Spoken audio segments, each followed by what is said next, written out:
वो भारतीय जनता पार्टी नहीं है जब सांसदों को ये कहा जाए कि एक खास तरह की टोपी पहनकर आना है और सभी सांसद उस आदेश का पालन करते हुए नजर आए। हालात बदल चुके हैं, साल बदल चुका है। नरेंद्र मोदी की सत्ता अब बैसाखियों वाली सत्ता हो चुकी है।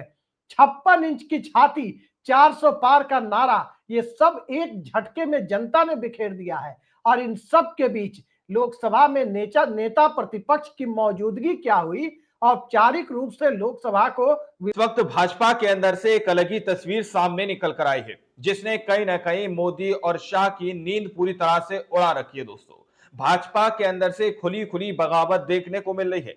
सभी सांसद इस वक्त खुलकर बोलने लगे हैं। दोस्तों, वहीं पर दावा किया जा रहा है कि भाजपा की उल्टी गिनती शुरू हो चुकी है। जब अपने घर के सदस्य बगावत पर उतर आए दोस्तों, तो आप लोग समझ सकते हैं कि क्या होता है। दरअसल 9 सितंबर और 17 सितंबर को लेकर पहले ही हलचल भाजपा के अंदर मची हुई है और मोदी जी पहले ही बहुत ज्यादा चिंता में डूबे हुए हैं कि आखिर होगा तो क्या होगा। लेकिन उससे पहले सांसदों की इस तरह की बयानबाजी, सांसदों का इस तरह का इंटरव्यू सामने निकल कर आना काफी ज्यादा महत्व रखता है। तो क्या कुछ होने जा रहा है सत्ता के अंदर और किस तरह से बगावत के सुर देखने को मिलने लगे हैं दोस्तों। हमारे साथ वरिष्ठ पत्रकार मौजूद हैं अभिषेक कुमार, आप उनकी इस रिपोर्ट को देखिए। दोस्तों नमस्कार, हम्म। स्वागत है आपका हमारे इस यूट्यूब मंच पर। दोस्तों, भारतीय जनता पार्टी के अंतर विरोध अब खुलकर सामने दिखाई देने लगे हैं। कहाँ एक दौर था, नरेंद्र मोदी की सत्ता का शुरुआती दौर, जिस दौर में एक इंटरव्यू देने के लिए भाजपा नेताओं को आला कमान के आदेश की प्रतीक्षा करनी पड़ती थी। दिल्ली की सत्ता में आला कमान की इच्छा के बिना पत्ता तक नहीं हिलता था। वो दौर भी इस देश ने देखा है कि जीन्स पहनकर निकलने वाले मंत्री को सत्ता के बहुत बड़े पावर सेंटर से फोन आता है कि इस प्रकार का गेटअप सही नहीं है। उस भारतीय जनता पार्टी के अंदर अब हालात बने हुए हैं कि 70 सीटों पर हमारी जाति के कैंडिडेट, हमारी जाति के वोटर कैंडिडेट को चुनाव जिता और हरा सकते हैं। ये टीवी इंटरव्यू में भाजपा के सांसद कह रहे हैं। भाजपा के सांसद, एक सांसद दूसरे सांसद को कह रहे हैं कि मिस इंफॉर्मेशन यानी गलत इंफॉर्मेशन देता है और एक तरह से संसद और सत्ता पर नियंत्रण स्थापित करना चाहता है। और भारतीय जनता पार्टी के सांसदों के इस रिफ्ट के बीच में जब डिनर कैंसिल हो जाता है, पहले जेपी नड्डा का, फिर प्रधानमंत्री नरेंद्र मोदी का, वही डिनर जिसका जिक्र मैंने कल आपके सामने किया था कि प्रधानमंत्री 8 तारीख को डिनर देने वाले हैं, और देर रात होते होते खबर आ जाती है कि वो डिनर अब नहीं होगा। उपराष्ट्रपति चुनाव के पहले होने वाले सांसदों के सम्मान में दिए जाने वाले 2 डिनर जब कैंसिल कर दिए जाते हैं, तो उस समय अब सबको अंदाजा होने लगता है कि भारतीय जनता पार्टी के अंदर क्या चल रहा है। अब वो भारतीय जनता पार्टी नहीं है जब सांसदों को यह कहा जाए कि एक खास तरह की टोपी पहनकर आना है और सभी सांसद उस आदेश का पालन करते हुए नजर आए। हालात बदल चुके हैं, साल बदल हालात चुका बदल है। चुके हैं। नरेंद्र मोदी की सत्ता अब बैसाखियों वाली सत्ता हो चुकी है। 56 इंच की छाती, 400 पार का नारा, ये सब एक झटके में जनता ने बिखेर दिया है। और इन सब के बीच लोकसभा में नेता प्रतिपक्ष की मौजूदगी क्या हुई, औपचारिक रूप से लोकसभा को विपक्ष का नेता क्या मिला, आजाद भारत के इतिहास का सबसे बड़ा प्री पोल अलायंस लोकसभा में जीत कर क्या पहुंचा, वैकल्पिक सरकार की भूमिका भी धीरे धीरे आगे बढ़ने लगी।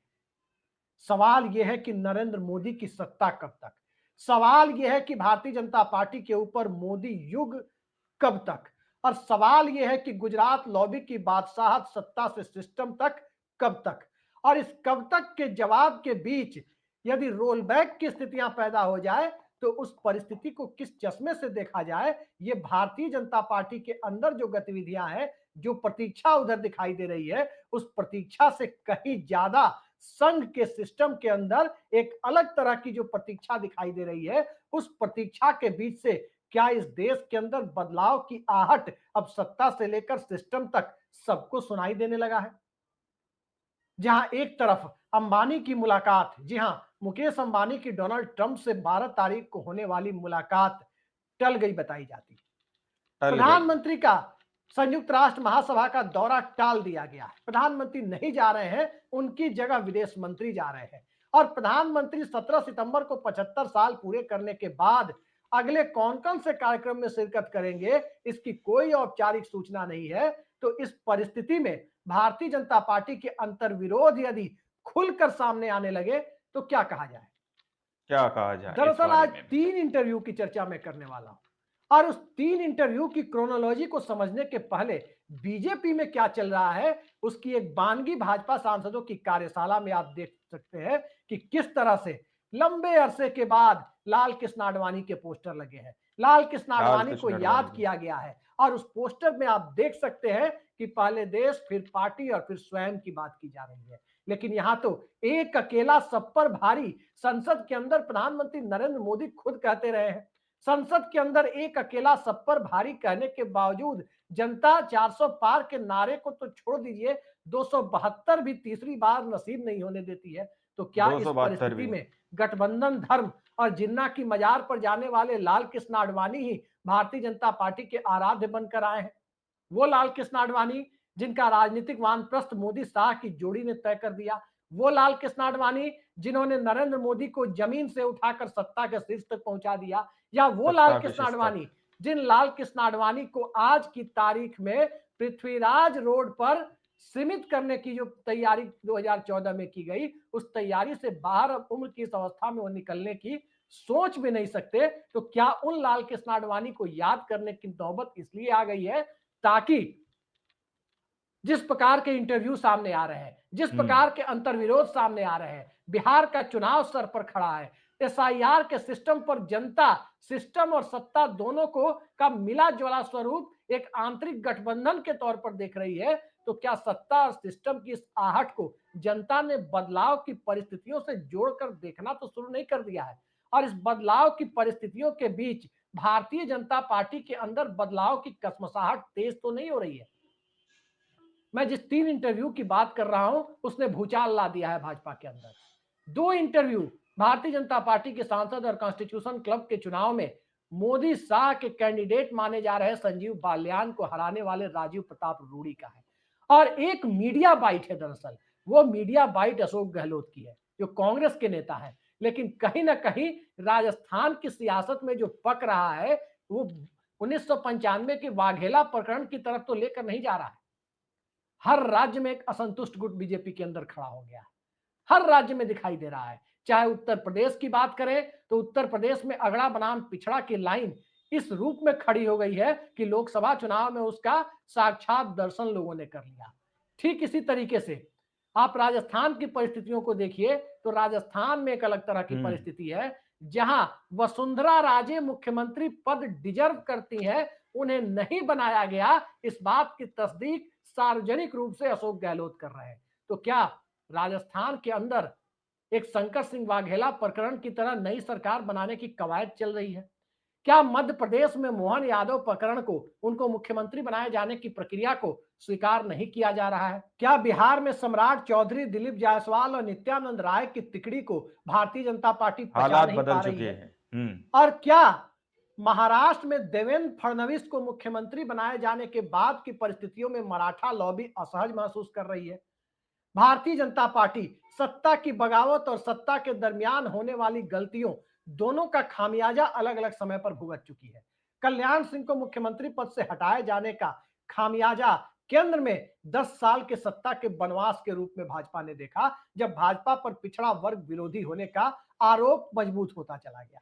बीएस येदियुरप्पा को 2 बार मुख्यमंत्री पद से हटाया जाना और दोनों बार भारतीय जनता पार्टी की सत्ता कर्नाटक में चली जाना, ये इस बात का सबसे बड़ा उदाहरण है कि छत्रपों को खत्म करके, छत्रपों को किनारे लगाकर रबर स्टाम्प मुख्यमंत्रियों के सहारे सिस्टम चलाने की कोशिशों को न तो स्टेट स्वीकार करता है, न ही जनता स्वीकार करती है और न ही भाजपा और संघ का कार्यकर्ता स्वीकार करने की स्थिति में होता है। भारतीय जनता पार्टी वो भारतीय जनता पार्टी रही है जब मंडल कमीशन की सिफारिशें संसद में वीपी सिंह ने लागू करने की घोषणा की थी, तो भाजपा की सांसद उमा भारती ने लोकसभा के अंदर जश्न मनाया था और भारतीय जनता पार्टी के होश फाख्ता हो गए थे। उस भारतीय जनता पार्टी के अंदर अब की परिस्थितियों में जो हालात बनते हुए दिखाई दे रहे हैं, उस बन रहे हालात के बीच मोदी शाह की पकड़ ढीली होने की सार्वजनिक अभिव्यक्ति तो नहीं हो रही है। आखिर कहा क्या है राजीव प्रताप रूडी ने? राजीव प्रताप रूडी ने 2 इंटरव्यू में, एक न्यूज लॉन्ड्री को दिया गया इंटरव्यू और एक एबीपी चैनल को दिया गया इंटरव्यू, इन दोनों इंटरव्यू को ध्यान से सुनने के बाद मैंने देखा कि जब जो सारी बातें उन्होंने कही है, उन बातों का लब्बो-लुआब यही निकलता है कि अब गुजरात लॉबी का लोड नहीं लेने वाले सांसदों की तादाद क्या कहा लगातार जाए बढ़ती इस जा बारे रही में भी? है। अब ईडी से कोई डरने वाला नहीं है। और जब ये हालात बनते हुए दिखाई दे रहे हैं, तो उस हालात में बिहार के चुनाव के बीच कौन सा मुंह लेकर पार्टी विद द डिफरेंस और अनुशासन की बात कर नरेंद्र मोदी और अमित शाह की जोड़ी बिहार की जनता के सामने वोट लाल मांगने कृष्ण जाएगी, अडवाणी जी। ये सवाल एक बड़ा सवाल हो गया है। एक एक कर मैं बताता हूं कि कौन सी बातें आखिर रूडी साहब ने कही है।